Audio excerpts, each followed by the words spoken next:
ଭାଇ ଭିକ ମିଳିଯିବ।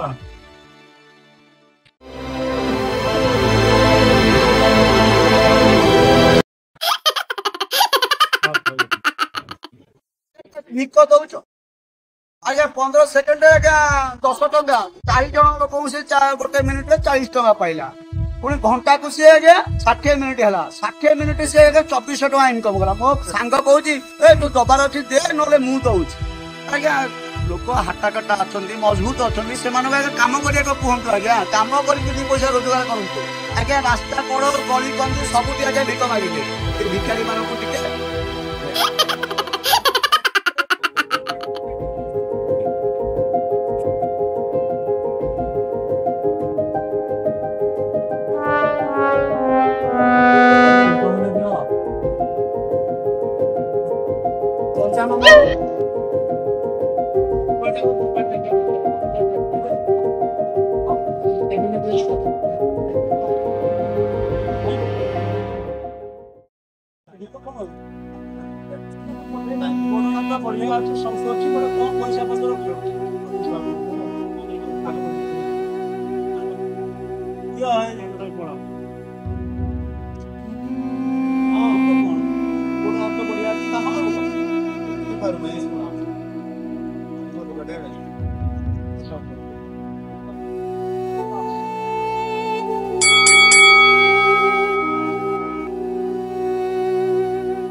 କେତେ ଟଙ୍କା ଦଉଦଲ କହିଲ 10 ଟଙ୍କା ଦେଲି 10 ଟଙ୍କା ଦେଲ କେତେ ସେକେଣ୍ଡରେ ସେ ନେଲା 15 ସେକେଣ୍ଡ ଆଚ୍ଛା ସିଏ ପୁଣି ଆଉ ଜଣ ପାଖକୁ ଯିବ ପଇସା ମାଗିବାକୁ 10 ଟଙ୍କା ପାଇବ 15 ସେକେଣ୍ଡରେ ଗୋଟେ ମିନିଟରେ କେତେ ଟଙ୍କା ଲୋକ 10 ଟଙ୍କା ସେ ପାଇବ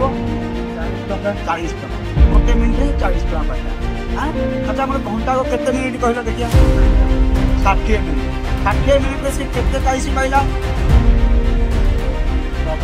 2400 ଆଜ୍ଞା 2400 ଟଙ୍କା ଆଜ୍ଞା ଘଣ୍ଟାକ ଯଦି 2400 ଟଙ୍କା ପାଇଲା ତୁମେ କହିଲ କଣ କାମ କରୁଛ ମତେ କହିଲ ଚାକିରି ଯାଉଛ ନା ଦରମା କେତେ ପାଉଛ 20,000 ଟଙ୍କା ଆଜ୍ଞା 20,000 ଟଙ୍କା ଦରମା ପାଉଛ କେତେ ଘଣ୍ଟା ଖଟୁଛ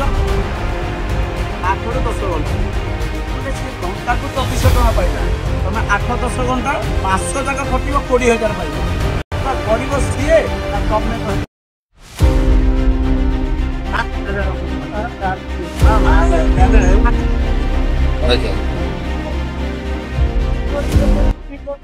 আমার মধু আলোকর জীবন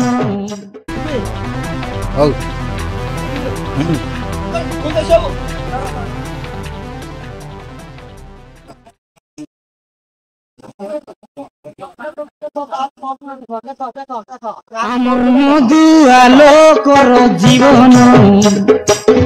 মধু খাইয়ে কুকুর সমান আমার মধু আলোকর জীবন মধু খাইয়ে কুকুর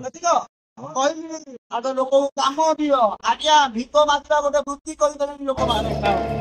ସେମାନଙ୍କୁ କିଛି କାମ ଦେବା ପାଇଁ କୁହନ୍ତୁ ଆଉ ଭିକ୍ଷା ବୃତ୍ତି ଲୋକମାନଙ୍କୁ ଦୂରେଇ ଯାଆନ୍ତୁ ବୁଝ ସାଙ୍ଗ କୁହନ୍ତୁ ହଁ